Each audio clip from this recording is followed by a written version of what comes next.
မင်္ဂလာပါရှင်။ည8နာရီတဲ့နောက်ဆုံးကနုပညာသတင်းတွေကိုတင်ဆက်ပေးတော့မှာပါ။ပေါ်ကားတွေမှာတရုတ်ဆောင်ပြီးတိမ်ပေါင်းတောင်းချီတန်ကိုပိုင်အင်ဂျီတလုံးဝဲသွားနိုင်တဲ့ချူလေးမျိုးဆက်တဲ့လူငယ်တွေအတွက်အနုပညာကျောင်းရင်းဆောက်လုပ်ခဲ့တဲ့နေမင်း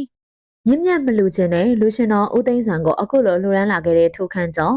ဒူမာလေးကိုတုံးချသွားတဲ့ Bright မင်းသားထွန်းကိုကိုကြောင့်ရင်ပူနေရတဲ့ကြော်ကြော်တဲ့နော်မြင့်မြတ်မလူချင်းနဲ့လူရှင်တော်ဦးသိန်းဆန်ကိုအခုလိုလှူဒန်းလာခဲ့တဲ့ထိုခန့်ကျော်စကားနဲ့ဂရိပေးဖို့ဆိုတာအလွန်ကိုလွယ်ကူပေမဲ့လက်တွေ့အကောင့်ထဲပေါ်ဖို့ဆိုတာကတော့တကယ့်ကိုစေတနာစစ်မှန်တာလုပ်နိုင်တဲ့အရာပါဆိုတဲ့စကားကိုအားလုံးကြားဖို့ကြမှာပါအခုစေးရုံတင်ထားလောက်အသက်လူနေရတဲ့ဝိုင်းရင်လူရှင်တော်ကြီးဦးသိန်းဆန်ကိုလူမဲ့ပြောပြီးတော့ပျောက်နေတဲ့နာမည်ကျော်မင်းသားမြင့်မြတ်ရဲ့လှုပ်ရနဲ့ဘယ်သူမှမထင်မှတ်ထားချိန်မှာလက်တွေ့ကြကြကဲတင်လာခဲ့တဲ့မင်းသားနတ်ဆရာဆေးဆရာကြီးထိုခန့်ကျော်တို့ရဲ့လှုပ်ရပဲဖြစ်ပါတယ်ဦးသိန်းဆန်ဆိုတာတစ်ချိန်တော့ကရုပ်ရှင်ဇာတ်ကားတွေထဲမှာပရိသတ်တွေကိုအားရပါရရဲမောအောင်ဖျော်ဖြေခဲ့ပြီးနာမည်ကြီးမင်းသားမင်းသမီးတွေကိုနောက်ကနေအကောင်းဆုံးပံ့ပိုးပေးနိုင်ခဲ့တဲ့စီနီယာလူရှင်တော်ကြီးဇက်ပိုကြီးတို့ပါဒါပေမဲ့အနုပညာလောကရဲ့ဝင်ငွေကောဟချက်တွေကကြီးမားလွန်းလာပါတယ်မင်းသားတွေကတိန်းထောင်ကြီးရနေချိန်မှာဇက်ပိုတွေကဒီစကားလုံးကိုအပင်ပန်းခံပြီးမှတိန်းကနလောက်သာရတာမို့လို့အသက်အရွယ်ကြီးရင်ပြီးယောဂဘေးရထူပြောလာချိန်မှာစေဘဝကအတွက်အလုံးကိုဒုက္ခရောက်ကြရပါတယ်အခုဆိုရင်တော့ဦးသိန်းဆန်ဟာအသေး6ယောဂနဲ့ရေပြင်းဆွဲတဲ့ဝေဒနာကိုအပြင်းထန်ခံစားနေရပါတယ်ဈေးရုံမှာသွေးတွေအန်ပြီးတော့အသက်လူနေရခြင်းမှာသူ့ရဲ့တိတ်ခါကိုယ်တော်ပေးဖယ်ထားပြီးအနုပညာမောင်နှမတွေကိုအကူအညီတောင်းခံခဲ့ရပါတယ်။ဒီလိုအချိန်မှာထိတ်တန်းမင်းသားနေတို့ကငွေကျပ်9သိန်းကူညီခဲ့ပေမဲ့အစာအိမ်မှန်ပြောင်းကြည့်ရတဲ့အဲ့ဒီငွေကကုန်ဆုံးသွားခဲ့ပါတယ်။ဒီနေရာမှာပရိသတ်တွေအထူးတလဲဝေဖန်ကြတာကတော့မင်းသားမြင့်မြတ်ရဲ့အပြုတ်မှုပါပဲ။တရင်တွေရမြင့်မြတ်ဟာဦးသိန်းဆန်ကိုလာလူပါမယ်လို့ဂရုပေးထားခဲ့တယ်လို့ဆိုပါတယ်။ဒါပေမဲ့တကယ်တမ်းအချိန်နေသာကြာလာတဲ့အသက်လူနေရတဲ့လူနာဘက်ကဖုန်းဆက်လာတဲ့အခါမှာဖုန်းမကင်မဲနဲ့ရှောင်ပြေးနေသလိုဖြစ်နေပြီးတစ်ချက်တစ်ပြားမှလာမလူသေးဘူးလို့ဆိုပါတယ်။ဖုန်းထက်ဆက်ရမှာကိုရှက်တယ်လို့မျက်နှာငယ်လေးနဲ့ဖွင့်ရလာတဲ့ဝေဒနာရှင်တယောက်ကိုအခုလိုမျိုးဂရိတွေပေးပြီးမှအဖက်မလို့တလို့လေးလူရှူထားတာကအပေါ်ရန်ဟန်ပြနာမည်ကောင်းယူခြင်းကိုတတ်တက်လောက်ဆိုပြီးတော့ online ပေါ်မှာဝေဖန်မှုတွေပြင်းထန်နေပါတယ်။ဒီလိုမျက်နှာငယ်လေးနဲ့အကူအညီမဲ့နေချိန်မှာဘယ်သူမှမမျှော်လင့်ထားတဲ့ကယ်တင်ရှင်တယောက်ရုတ်တရက်ပေါ်ထွက်လာခဲ့တာပေါ့။သူကတော့နဆေးဆရာကြီးလို့လူသိများတဲ့ဆရာထုခန့်ကျော်ပဲ။အံ့ဩစရာအကောင်းဆုံးကဆရာထုခန့်ကျော်ကဦးသိန်းဆန်အပြင်တစ်ခါမှတော့မဆုံဘူးပါဘူး။မတိကျွမ်းခဲ့ဘူးပါဘူး။ဒါပေမဲ့သတင်းကြားတွေကတပြိုင်နက်တည်းမှာဆေးရုံပေါ်ထီကိုကိုယ်တိုင်ပြေးသွားပြီးဆေးကုသဆေးအတွက်ငွေကျပ်15သိန်းတိတိကိုချက်ချင်းလက်ငင်းလူတန်းပေးခဲ့ပါတယ်။ဒါလည်းမကသေးပါဘူး။ငွေလိုတိုင်းလာယူပါဆေးကုသဆေးအတွက်ပူစရာမလိုတော့ဘူးလို့အားပေးစကားဆိုခဲ့တယ်လို့ဦးသိန်းဆန်ရဲ့ယောဂဝေဒနာတွေကိုအပိတိုင်တက်တာပျောက်ကင်းသွားအောင်သူကိုယ်တိုင်တာဝန်ယူဆေးကုသပေးသွားမယ်လို့ရဲရဲဝံ့ဝံ့ကြေညာပေးခဲ့ပါတယ်။ဒီဖြစ်ရပ်ကိုကြည်ချင်းအပြင်နာမည်ကြီးပြီးတော့အတ္တကြီးနေသူတွေလူမဲ့ပြောပြီးတော့ဖုန်းမကင်ပဲရှောင်နေတဲ့သူတွေခြားထဲမှာအပြင်မှာတစ်ခါမှမမြင်ဘူးလို့တော့ဒီလောက်ထိကိုလေးနဲ့ကုညီဖေးမှပေးခဲ့တဲ့ဆရာထုခန့်ကျော်ရဲ့မေတ္တာတရားကတကယ်ကိုလေးစားဂုဏ်ယူစရာကောင်းလာပါတယ်။အောင်မြင်မှုနဲ့နာမည်ကျော်ကြားမှုဆိုတာတခဏမျှတာဖြစ်ပေမဲ့တကယ်ဒုက္ခရောက်နေချိန်မှာကမ်းလှမ်းလိုက်တဲ့လက်ဆောင်ကသာသမိုင်းမှာအမြဲတမ်းကိုတန်ဖိုးရှိရှိမှတ်တမ်းဝင်ကြရနေမှာပါ။ကဲဒီဗီဒီယိုလေးကိုကြည့်ရှုနေကြတဲ့ပရိသတ်ကြီးတို့ကရောအခက်အခဲဖြစ်နေချိန်မှာဂရိပေးပြီးတော့ရှောင်ပြေးနေတဲ့မင်းသားမြင့်မြတ်ရဲ့လုပ်ရက်ပေါ်ဘယ်လိုမြင်ပါသလဲ။မတိကျွမ်းမှုမမဲချက်ချင်းလက်ငယ်လက်တွေ့ကူညီပေးခဲ့တဲ့ဆရာထုခန့်ကျော်ရဲ့စေတနာပေါ်ဘယ်လိုမျိုးမှတ်ချက်ပေးခြင်းပါသလဲပြောပြသွားကြပါအောင်ရှင်။ပေါ်ကားတွေမှာတရုတ်ဆောင်ပြီးတိမ်ပေါင်းတောင်းချီတန်ကိုပိုင်အင်ဂျီတလုံးဝဲသွားနိုင်တဲ့ချူလေးအားလုံးပဲမင်္ဂလာပါ The Celebrity New Page ကနေပြန်လည်ကကြိုဆိုလိုက်ပါရစေအနုပညာရှင်တိုင်းကရွှေစုံကပြီးမွေးလာကြတာမဟုတ်လို့အချို့တွေကဘဝကိုအောက်ခြေကနေစကြရတာပါအဲ့ထဲမှာအင်္ဂါဘဝနဲ့နေထိုင်ရသူတွေလည်းရှိပြီးလောက်ကုန်ကန်ဒီတိုင်းအိမ်လာကားတွေပူပန်ရတာအိမ်ရှင်ကဖေခိုင်းမှာကိုစိုးရင်ရတာကိုပိုင်လွတ်လပ်ခွင့်မရှိတာတွေဟာအင်္ဂါဘဝရဲ့ခါတိတဲ့တွေ့ကြုံတွေကိုအချို့သောအနုပညာရှင်တွေလည်းခံစားဖို့ကြပါလိမ့်မယ်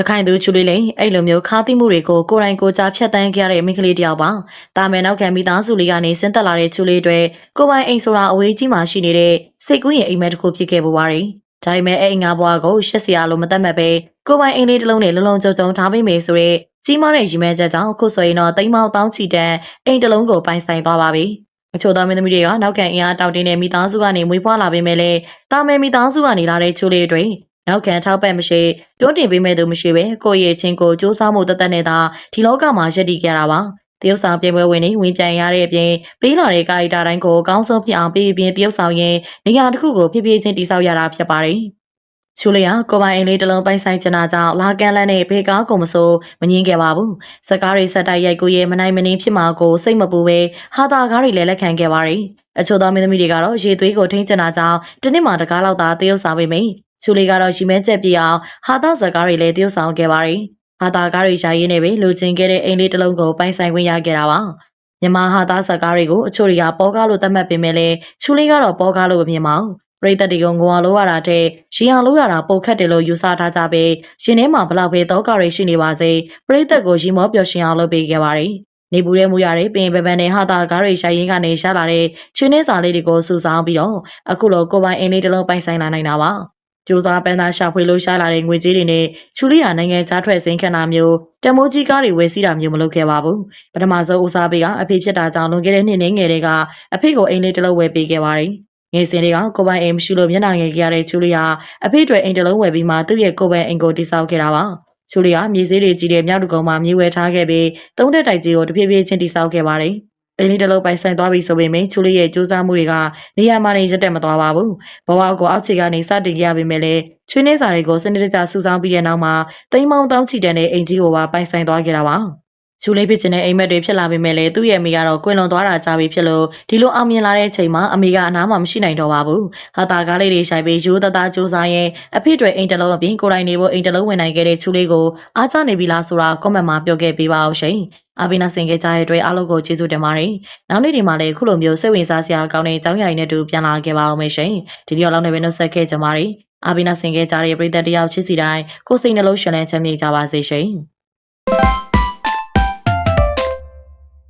ဒူမာလေးကိုတုံးချသွားတဲ့ Brighter မင်းသားထွန်းကိုကိုကြောင့်ရင်ပူနေရတဲ့ကြော်ကြော်တဲ့နော်ပရိသတ်ကြီးမြန်မာလူပညာလောကမှာပြင်ပန်းကြည့်ရင်ရွှေရောင်လွန်ပြီးလာပနေပေမဲ့ကလကာနောက်ွယ်ကဖြစ်ပျက်တွေကတော့တခါတလေမှရင်လေးစရာကောင်းလာပါတယ်အတူတပင် Brighter ဆိုတဲ့နာမည်ကောင်းကာကွယ်အောင်မှာပုံကွယ်နေတဲ့ကျင်းဆိုင်ချိုဖော်ထုတ်ခံလိုက်ရတဲ့အခါပရိသတ်တွေတက်တော့အတော်လေးကိုအံ့ဩတုန်လှုပ်စရာဖြစ်သွားတတ်ပါတယ်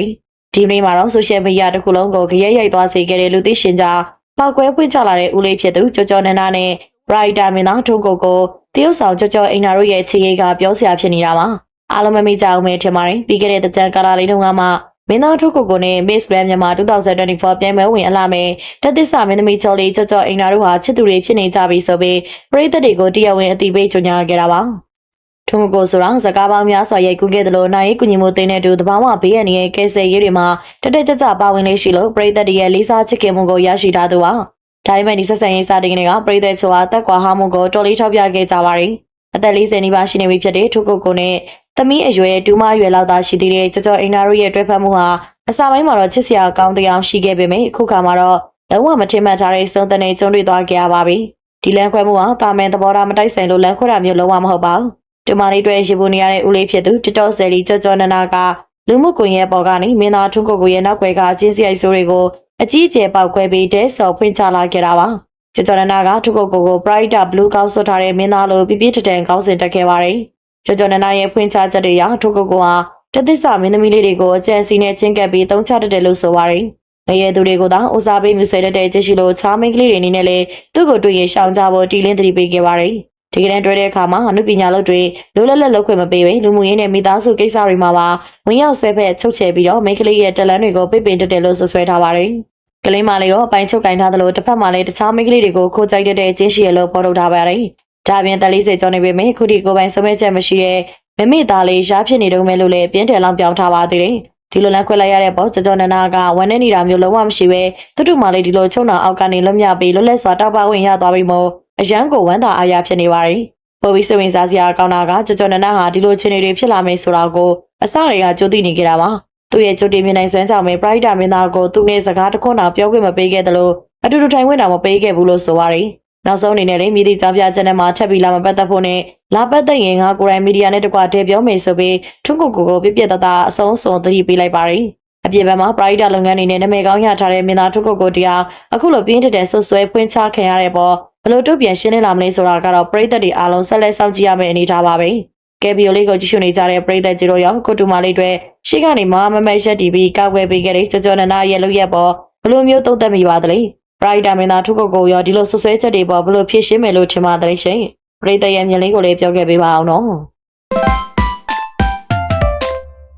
မျိုးဆက်တဲ့လူငယ်တွေအတွက်အနုပညာကျောင်းရင်းဆောက်လုပ်ခဲ့တဲ့နေမင်းပရိသတ်ကြီးမင်းသားနေမင်းကတော့တခြားသောအနုပညာရှင်တွေမလုပ်ဘူးတဲ့လုပ်ကိုလုပ်ခဲ့တာပါနော်တချို့သောအနုပညာရှင်တွေက Brighter နဲ့ခလေးတငယ်များဆိုင်ရာမှာကူညီပေးခဲ့တယ်လို့နေမင်းကတော့အနုပညာကိုတကယ်ဝါသနာပါပြီးတော့အနုပညာကိုမလန်းနိုင်တဲ့ဘဝတွေအတွက်အနုပညာကျောင်းတစ်ကျောင်းကိုဖန်တီးပေးခဲ့တာပါ နေမင်းဟာအနုပညာသင်ကြားပေးမယ်ဆရာဆရာမတွေနဲ့ပူးပေါင်းပြီးတော့ရန်ကုန်သင်္ကန်းကျော်စနိုးကားထဲမှာဖြစ်ပြီးတော့ Car S ဆိုပြီးတော့အနုပညာကျောင်းကြီးဖြစ်ပါတယ်။မဖွင့်လှစ်ခင်ကလေးတွေစာသင်ပေးဖို့လိုအပ်တာတွေပြင်ဆင်ခဲ့ပြီးတော့အနုပညာအကောင်းဆုံးလေးတက်လှမ်းစီခြင်းတယ်လို့ဆိုပါတယ်။မင်းသားနေမင်းအတွင်းနဲ့ idea ကတော်တော်လေးကိုကောင်းပြီးအနုပညာမျိုးဆက်သစ်တွေကိုအကောင့်ထဲပေါ်ပေးတာပဲဖြစ်ပါတယ်။သူကိုယ်တိုင်ကလည်းမင်းသားနဲ့ဒရိုက်တာကိုတွဲဖက်လုပ်ကိုင်နေပြီးတော့အနုပညာလှုပ်ရှားမှုတွေပြင်သူ့ရဲ့မျိုးဆက်ကလေးတွေအတွက်အားထုတ်စူးစမ်းခဲ့တာပါ။ကျောင်းကြီးမှာရုပ်ရှင်ဇာတ်ညွှန်းတွေကစအတန်နဲ့တရုပ်ဆောင်တွေတင် जा ပေးမှာဖြစ်ပြီးလေ့ကျင့်ဖို့အနုပညာစာကြည့်တိုင်းနဲ့အဆောင်လေးတွေကိုပါလှုပ်ဆောင်ပေးနေတယ်လို့ဆိုပါတယ်။ဒီကန်အန်အနုပညာကျောင်းကြီးမှာကန်တာရုပ်ရှင်ထုတ်လုပ်ရေးကနေကြီးမှုပြီးတော့ပူပေါင်းဆောင်ရွက်ခါတင် जा ပြသပေးမှာဖြစ်ပါတယ်